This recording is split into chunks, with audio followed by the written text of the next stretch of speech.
Adding formulas to cells is really quite straightforward, and I'm sure you possibly will have tried it in the past. If not, you can have a go now. We're going to take the mortgage function sheet to do this. If you go to review, you'll see there's an option here for new comment. Now you need to make sure you're on the cell that you'd like to add a comment to. So I'm on this one here, new comment. Box pops up. In bold is my username. So whoever you're logged in as, you don't have to retain that. You can remove it or you can replace it. I'm going to put Guy. This is the monthly mortgage payment. Click away.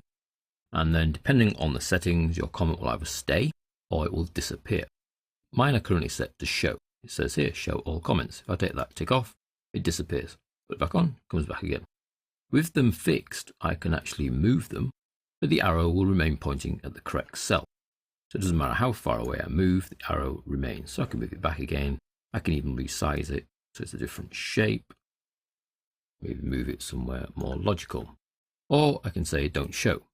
However, even when you're not showing the comments, you still get a little red triangle in the top right hand corner to indicate that there is a comment on that cell.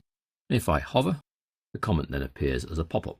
So I can choose to have them fixed at all times, so that's show all comments, not fixed but visible via the red little triangle, in which case I hover and they pop.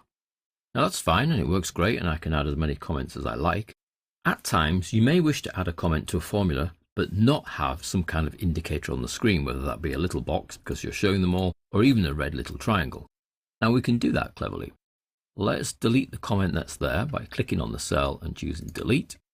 Now that comment has gone, but I still want to add a comment to this cell for either myself in the future or someone else who's using the formula.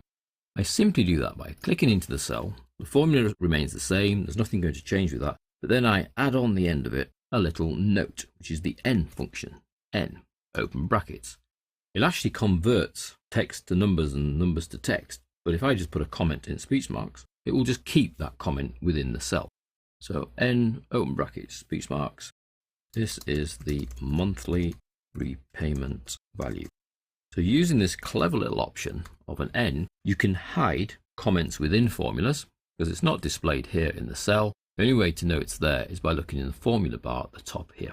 But we can hide that comment in there, and anyone who's just using the sheet to work things out is not likely to then go around and interrogate the formulas. Anyone who needs to know what's going on would have a look at the formula, would have a look at the contents up here, and then this comment could be quite helpful to them. We might use it a bit more than just to say this is the monthly repayment value.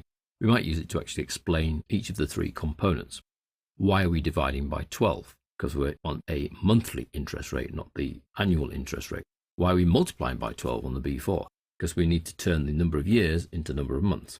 So we could put all of that inside the comment, hidden away here in the formula, but not affecting the formula's result. We do that by just adding that plus n, open brackets, open speech marks, comment, close speech marks, close brackets.